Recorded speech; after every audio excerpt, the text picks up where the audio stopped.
जय हिंद बच्चों, स्वागत है अपने इस YouTube चैनल में। आज के इस वीडियो में हम कक्षा 12 के विद्यार्थियों के लिए होम साइंस यानी गृह विज्ञान के महत्वपूर्ण अतिगोत्रीय प्रश्न लेकर आए जो परीक्षा जिससे वेरी इंपॉर्टेंट रहेगा। तो चलिए देखते हैं। पहला क्वेश्चन है दोस्तों कि जीविका के रूप में मनपसंद कार्य है। जीविका के रूप में मनपसंद कार्य क्या है?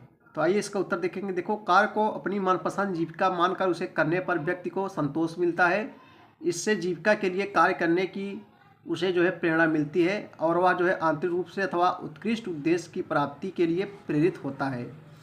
अगला क्वेश्चन है, भारत के परंपरागत व्यवसाय है। परंपरागत बच्चों जो परंपरा से चलाए आ रहे हैं, जो बहुत प्राचीन काल से चले आ रहे हैं, ठीक है। तो भारत के परंपरागत व्यवसाय कौन से? जैसे काष्ठ शिल्प, मिट्टी के बर्तन बनाना। यही दोस्तों जो मिट्टी बर्तन कई वर्षों से चला रहा है, परंपरा हो गई है। मिट्टी के बर्तन बनाना, धातु शिल्प, आभूषण बनाना, हाथी दांत शिल्प, कंघा शिल्प, कांच और कागज शिल्प, कशीदाकारी, बुनाई, रंगाई, छपाई, शैली शिल्प, मूर्तिकला, टेराकोटा, सोलापी शिल्प तथा कुटीर उद्योग भारत के परंपरागत व्यवसाय हैं।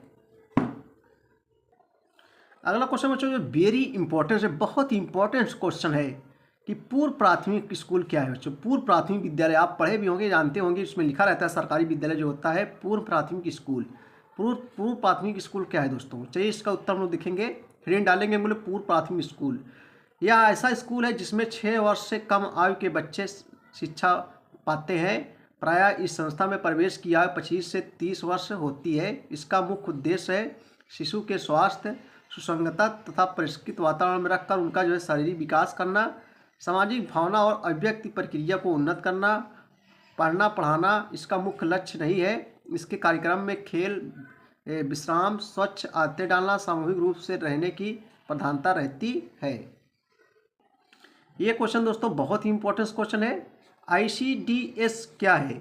ICDS क्या है? चलिए इसका उत्तर देखें हम लोग।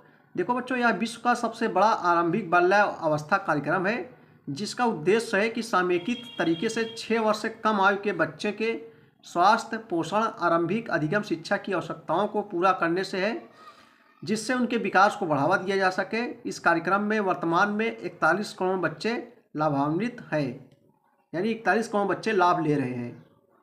चलिए दोस्तों अगला क्वेश्चन हम देखेंगे। महिलाओं के लिए पहनने को तैयार वस्त्रों की शुरुआत कब हुई?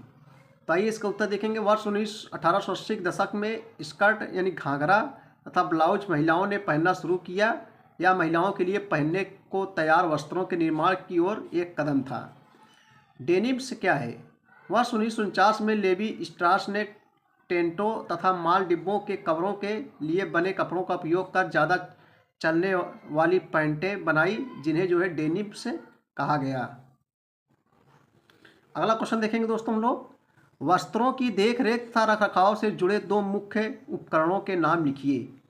तो वस्त्रों की देखरेख तथा रखरखाव जुड़े 2 मुख्य उपकरण निम्नलिखित हैं। नंबर 1 धुलाई के उपकरण तथा दूसरा इस्त्री प्रेस करने के उपकरण। इस्त्री करना क्या है? इस्त्री करना एक प्रक्रिया है जिससे वस्त्रों को प्रयोग में लाते या धोते समय पड़ने वाली सिलावटों को समतल किया जा सकता है, जिसे गांव बच्चों प्रेस कहते हैं, ठीक है ना। सिलवटों को समतल किया जाता है तथा वस्त्रों में चमक, चिकनापन और ताजगी ला जाती है। देखो कपड़ा जैसे चिमुरा वगैरह है तो उसको प्रेस कर दिया जाता है तो उसमें ताजगी आ जाती है, ठीक है ना। वही इस्त्री है दोस्तों का, प्रेस को इस्त्री कहते हैं। उपभोक्ता द्वारा उठाई जाने वाली किन्हीं 4 समस्याओं को लिखिए।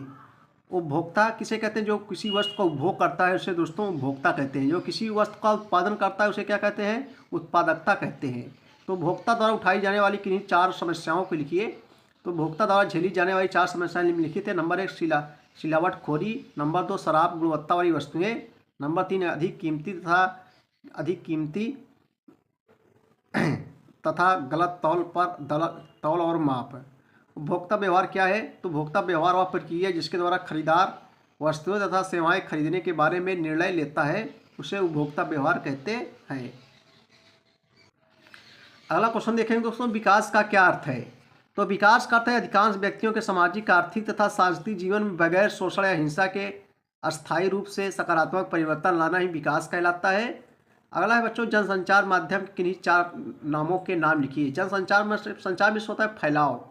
तो जनसंचार माध्यम के 4 नाम निम्नलिखित है, बहुत सरल है। टेलीविज़न, रेडियो, समाचार पत्र तथा पत्रिका, इसके द्वारा जो है संचार का फैलाव होता है। विकास संचार की 2 विशेषताएं लिखिए। तो विकास संचार की 2 विशेषताएं निम्नलिखित हैं। नंबर 1 जो है यह सामाजिक आर्थिक विकास तथा व्यक्तियों एवं सामान्य जन समुदाय की सुख शांति की ओर उन्मुख है। नंबर 2 इसके उद्देश्य समुदाय को सूचना देना तथा शिक्षित करना होता है। अगला क्वेश्चन है संप्रेषण क्या है। संप्रेषण मीन्स होता है फैलाव। संप्रेषण 2 या 2 से अधिक व्यक्तियों के बीच लिखित, मौखिक, सांकेतिक अथवा प्रतीकात्मक माध्यम सूचनाओं तथा विचारों का आदान प्रदान करना संप्रेषण कहलाता है। जनसंपर्क के 4 प्रकारों के नाम लिखिए। तो जनसंपर्क के 4 प्रकारों के नाम लिखित है। नंबर 1 जनसंपर्क नीति, नंबर 2 वक्तव्य और प्रेस विज्ञप्तियाँ, नंबर 3 प्रचार करना तथा नंबर 4 संबंध बनाना। जनसंपर्क गतिविधियों के 3 क्षेत्रों के नाम लिखिए दोस्तों। जनसंपर्क गतिविधियों के 3 क्षेत्रों के नाम लिखिए। तो जनसंपर्क गतिविधियों के 3 क्षेत्र निम्नलिखित हैं। नंबर 1 प्रेस से संबंध है, नंबर 2 विज्ञापन देना, नंबर 3 जो है प्रकाशन।